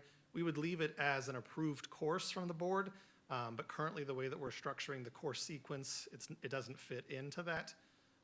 That's largely because of some changes we made last year to ensure that our kids were getting biology and chemistry before they had to take the 11th grade assessment. Our previous structured pathway, we sometimes had kids not taking those classes until after they took the state assessment, which is obviously a disadvantage to both of us because they didn't have the content and material covered in time, so we changed that. And then we're removing AP biology from the 10th grade sequence just because there's a conflict in the scheduling with what they would take first. It's still available to them, and just like the Coyotes of Distinction, the counselors can override that if there's a special circumstance, but for the most part, we're not putting 10th graders in that course. That's an 11th or 12th grade course. For math, we're monitoring AP Calc and Honors Pre-Calc enrollment. Those are two classes that compete with one another, so we don't really want to take one off the books, but with the current size of the high school, they're kind of competing for the same group of students. So we're leaving it in there, but we're just kind of paying attention to what that looks like and do we want to go one direction versus the other. And then advanced algebra and trigonometry is shifting to a MAT 406 trigonometry and algebra. It's really semantics for the most part, but it has to do with a lot of students' perception of that course is that it's more complex than it really is, and it is a pathway for college credit. So we're adjusting that to better align with students who are college bound with that class. So it's really just a shift in the naming of it and how that pathway would lead them to future math opportunities. When we look at Combs Middle School, the only changes we're looking at, we talked about this last year and decided to give it a shot this year. So 2 new courses, a coding 2 and a graphic design 2. We've been growing that program. We're not sure if we'll have enough students for those to make, but we would like to offer them to students as another pathway on the electives side of things. And then Combs Center for Success. This one is the most fun and complicated at the same time. So we utilize Edgenuity as our learning platform. So basically, we bring to you everything that's in Edgenuity. If I listed them all for you, we'd be here all night. But there is a link in the agenda that you can check it out. But we basically use their full course catalog. Dr. Goolsby does an amazing job in making sure that it meets students' needs and aligns. Everything in there is, NCAA approved. It's college appropriate. One thing that we did add this year that I'm super excited about, and I'm hopeful we can continue to grow. Dr. Goolsby and I have been talking the last couple years about wanting to get languages for our Combs Center for Success students. That's a bit of a challenge if you don't have a certified teacher at the high school. We had one teacher who took on that challenge because they have some language abilities, but it's not necessarily their area of expertise. And so starting this semester, our middle school Spanish teacher, Mr. Castruda, is taking this on as kind of a side piece. You approved the stipend for that a while back, and I think he's had 9 students this semester. So we were able to offer 9 kids an opportunity to take Spanish who didn't have it before, hoping we can continue to grow that. Would also be an ideal target for some of our other students who have lacked language access, specifically some of our seminary kids who have that period that they take out of their schedule, so it makes it harder for them to have options. They would also have access to be able to take that Spanish class as a remote class, so trying to grow those elements a little bit, but all the CCS stuff is in there, and if you have any questions, I am happy to answer them. Okay, middle school, walk me through this. The graphic design, I know that we have a very successful graphic design courses at the high school. So how does the middle school, how does that play into the high school? It would just better prepare students for those opportunities. I think you can think of it just like you would like the middle school does an intro to Spanish class. We also Okay. do a Spanish 1 class. I would say that our current coding and graphic designs are more of like an intro. Okay. And this would be more like that first real course in it, for Okay. kids who have shown some proficiency in that and want to dive a little bit deeper. I think if anything, it would have a positive impact on our high school courses by getting kids ready and bringing them in. So with they some of would the still skills. have to start from ground zero when they get to the high This is school? not a high school credit bearing Okay. course. It's just a more in-depth opportunity for students. Is there an option, I mean, if it gets better, is there an option that they can start doing that CTE at the middle school? I'd have to defer to John on that. There are some opportunities, but it has to do with some Yeah. of how it's funded and Right, some okay, of those pieces. But yeah. I just know that at the high school, it's a really good program. He does a great job. So, Sure. okay, thank you. Okay, so then we have discussion information on the Sure. 24-25 district enrollment numbers. So you got the report last week on enrollment, so if there's any questions, I'd be more than happy to answer the questions. But again, it's just a continuation. We're a little bit above what our projected was for the building of the budget. Again, that's ADM versus student enrollment. But just if you have any questions, I'd be more than happy to answer those. Hearing none. Any on there? Okay. Okay. In terms of the policy change, again, this is just the first reading, so we'll bring it back next month. It's really just a minor change to clean up some of the language, they had it duplicated in the policy. So it's a very minor change that just takes out the duplicate language and just keeps it in one spot. So unless there's a burning question, we'll bring it back next month for approval. Okay. Then on 9/8, so just a little bit on that again, as we move forward to January 1st, we have a state statute that requires us to increase the minimum wage. And so we've received information that the minimum wage increase will be 45 cents. If you remember when we look at, or if you don't know, when we look at our, and this is for support staff, when you look at our salary schedule for support staff, when I first got here, there was about 11 or 12 districts in the East Valley that did a study to see if we could get on par with other states in the country, and we couldn't because the gap was too great. And so the recommendations for what the schedule would look like, the salary schedule would look like, just wasn't realistic. At the same time, between that review and the some of the issues with the budgeting the previous decade, what had happened is you had crunched the salary schedule down. And so what normally would have been A through, let's just say S, you had wiped out row A, B, C, D. So you had people getting paid for jobs that were of less skill level, almost the same amount as someone who had a job that had a great skill level. And so what we ended up doing was creating a three-pronged system to stretch out that salary schedule again, so that those that had to take classes, as an example, to become a mechanic would see that they would get paid higher. And we've been able to do that ever since I got here. With this new increase, we cannot fund that salary schedule the same way that we have the last few years. It's just not financially doable.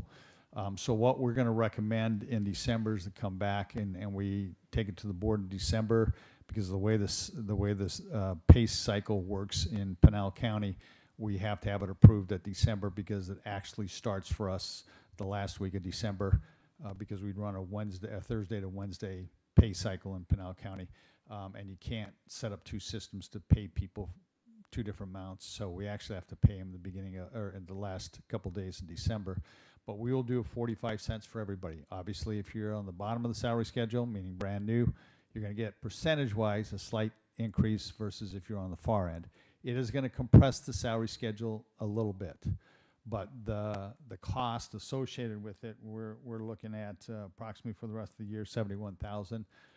So for a full year, you're $143,000. If we were to stay with the salary schedule that we had and fund that appropriately, we would be running somewhere in the $250-300 range, and we just don't have that kind of money at this point in time. So they are mandated to get a raise. This will continue to not have to collapse any rows, but it will continue to be an issue. The other issue that I bring up every year, just so people are aware, that law, there's two ways to calculate inflation. One of them's called CPI, Consumer Price Index. The other is GDP, Gross Domestic Price. The CPI compared to the GDP has run like this historically since the 40s. And so CPI is higher. The problem we have is the minimum wage is calculated off of CPI. The 2% increase that you get as a school district on your base support level is calculated off the GDP. So we're losing ground every single year on this particular issue. But it's not open for discussion because it's part of what's in statute. So just wanted to give you a heads up. We have a way to fund this. Obviously, we look at $71,000 for the rest of this year. That includes benefits. Over a full year, it's $143,000, but we need to understand that we will project a year from now, so January of 27, that you're probably looking at least a 45-cent increase again. And so it's an ongoing issue that we don't have a choice in the matter, but there is a impact to the district. So just wanted to bring it to your attention. I'm more than happy to answer any questions, but we'll bring them back with that recommendation, just so we don't crunch the salary schedule too bad. Okay. Any questions on that? Okay. All right. It'll come back next month. So if you have any questions, you can. If you think of anything, you can do it then. 9.9 discussion and information regarding the school facilities division preventative maintenance reporting statement. Madam President, members of the board, next month you'll be presented with a one-page statement regarding our preventative measures that we take That's distilled from multi-pages of review that we go over and we submit to the state, and they review. If they see an issue, then they would come out and do an inspection as well. So I'll have that for you next month. I do want to share as a side note that Bob Anderson, for years, had been submitting to the School Facilities Division a request for funding. They have X amount of dollars each year to help districts with certain needs. And every year, the district has not received the funds, but have moved up on the list. And so I would say last summer, the word was they're out of money. But recently, Dr. Wyman had gotten word, and he said, Josh, why don't you give them a call, see where we're at? And so I talked to our liaison, and sure enough, of the 5 projects, we have 2 that will be funded, a roof at Harmon and a roof at Simonton. And I think the other 3 look promising. So there's some good news in that. So, any questions? No. Okay, good job. Okay, discussion and information regarding the 2025-26 superintendent evaluation. Just a couple things. That'll happen at the next meeting in December. Though a couple things I wanted you to be aware of. Ms. Wanger will give you the form for tomorrow on the 13th. You can take a look at it, and if you go ahead and fill it out and return it by December 1st, then she'll calculate what you guys write down, and then the discussion will be based on the way you rated that form. So nothing major, but just wanted to give you, especially the new board members who are not sure of how the process is. We'll just consolidate all the different ratings and come up with an executive session, whatever the evaluation piece is. I have another question. We're supposed to do the board evaluation too, right? What we're looking at with the board of it, there's no statute, like in the case of the superintendent evaluation, the statute says it has to be done by December. There's no statute about board evaluations whatsoever. It's just not in statute. And so with everything going on and the number of meetings you guys are having and all that, and the change in leadership, my thought process would be to talk to you guys, which we can do right now, I was going to do in December, but talk to you guys and see maybe that's something that you want to do with the new superintendent at the board retreat in June. As some districts I've been in do the actual board evaluation in June, not in December. And that way you guys can have a conversation about how you perceive yourself to be with the new superintendent. And then you can talk about that person and you guys as you move forward. And so my thought process would be move it out to June as part of the, and as a reminder, I think the request from the board members was that we would collapse, this is also for the leadership team, we would go ahead and collapse the retreat into the same day as the June board meeting. We would go ahead and come in at 8 o'clock in the morning. I'm picking a time, it may modify a little bit, but we would do the retreat throughout the day, and then, and it may be 11 o'clock or whatever, we have to figure out the agenda, and then roll straight in, so the board retreat would end. We try to time up the board retreat to end at 4:35, and then you'd go into the June board meeting. That way we're not, for the leadership team, you got a couple extra weeks where you don't have to worry about a meeting that you may have to come back for. So that's the intent as of right now. And you would just kill 2 birds with 1 stone and instead of coming back the next Monday or whatever to hold a retreat. So that's what we're working on, and as the new person comes on board, we'll continue to have that conversation. Okay, so the board evaluation. Yep. So you're thinking, your On thought that was retreat. to do it on the retreat. Yes. That's fine. That's the end of the year. However, as we move forward, it really is going to be, it needs to be at the end of the year, because you might have new board members in January when it comes to next year. And we can put this in December if you want. We were just trying to be I don't know that it cognizant needs- of yeah. what all the meetings you guys have and I everything was going understand on. that. Yeah, I appreciate that. So we probably need to think about that. It's fine because we won't have Right.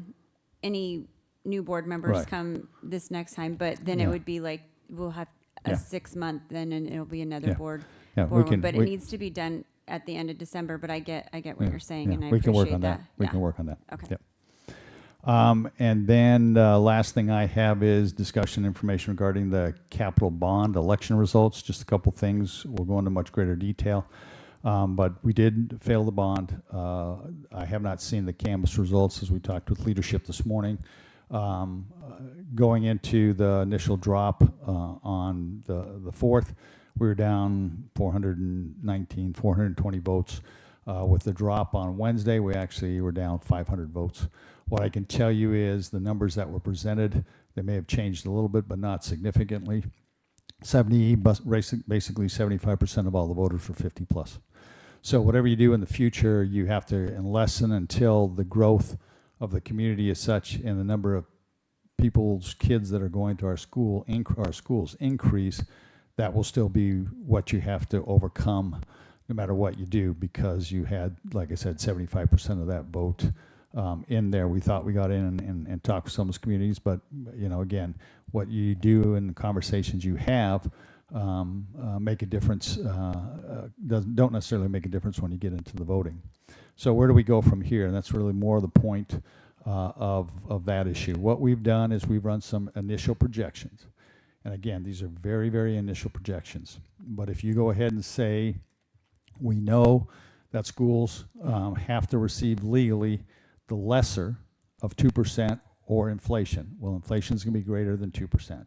So we would anticipating 2%. What that 2% is applied to is what's called the base support level. So the base support level, my numbers may be off a little bit, but I think it's $5,113 and some odd cents. So if you apply 2% to that, next year's base support level should be 5,200 and some odd numbers. I can't remember off the top of my head. So if you apply that in a perfect world, we actually come out 140,000 to the good. But now you have to sit and figure out what's going to be your anticipated enrollment. If we look at Brammert's report, he's the one that's the demographer, works for Applied Economics. His report would suggest we're going to be down around 60 kids. Okay, so the question we always have is what number are we really going to be down, and how do we estimate that to the best of our ability? And so one of the questions I'd like a little bit of direction. It's I said today, Julie and I thought today it was 30,000, but it's actually 15,000. Do we talk to Applied Economics, and do we get another report this year? Normally you do it every 2 years, and so we'd be up for a report from Rick. And so they could do a report and come back to us in probably February. If we got it on the December board meeting, it would take till, I think, February to do it, just to get an idea with all this growth, what does it look like? And they tend to give us stable and trend. So what does it look like from trend data in terms of the number of kids? What does it look like if we stayed stable? They'll do whatever we want. I think my first year here, we asked them to look at it. What if we had a 10% growth or a 5% loss? So they'll play the numbers however we want to play the numbers.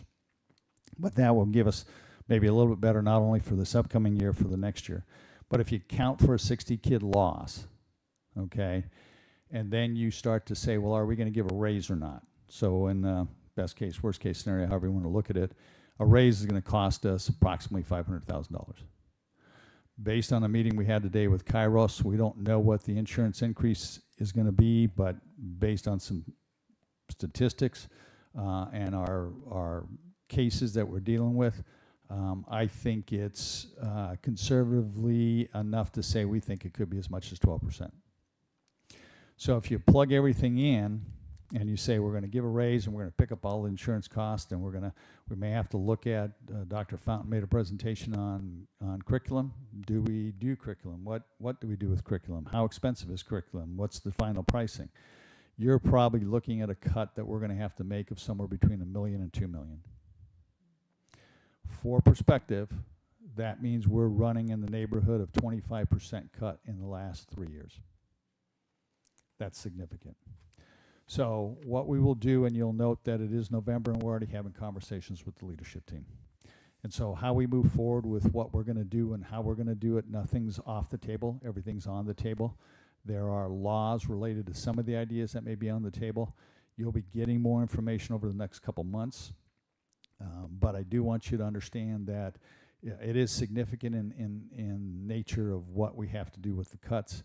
We want to look into a year from now, obviously I won't be here, but the same situation occurs if the numbers change and with all the homes being built, if we get more kids and we flatten out, then it's one scenario.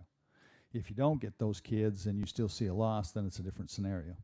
And so we're looking to project not only for the upcoming budget year, but the next year, with however the new superintendent's name, that we want to bring that person on board to understand what the conversations are, so they're looped into the conversations that we are having. Again, it is not going to be an easy thing by any stretch of the imagination. We're not unique. Phoenix Union passed their bond, but they're not doing it for any ESCO piece. So even though they got good money to fix up their schools, they're cutting 160 positions next year. And so I talked to Florence, superintendent, the other day at a meeting I was at. He's got to cut $4.5 million. Talked to the superintendent over on the west side of the valley. He's got to cut $2.5 million. So we're not unique by any stretch of the imagination, but it is a difficult situation. So I would be remiss if I didn't at least come to you and let you know that that's the repercussions.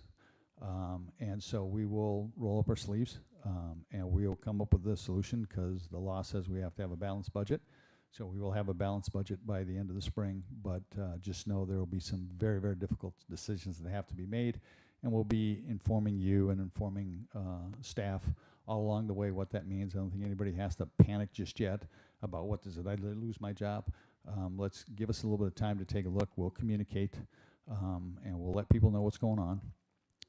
Again, the election was just a week ago, but note that we, as I told the team, I was at a play. The first half, it was a very good play, but the first half was better than the second half because I looked at my phone at intermission. And so the second half, the brain starts whirring. So Julie and I were meeting Wednesday morning with some of these scenarios to say, what does this really mean? So we're looking, but there's some time. But I do want to at least express to you that it is a significant impact, and we'll have to do the best we can with what we got. Okay. With that being said, I guess we will, I will make a motion to adjourn into executive session pursuant to ARS 15-843, pupil disciplinary proceedings, student expulsion and/or readmission. I second. All in favor? Aye. That's at 7:25. Have fun, guys.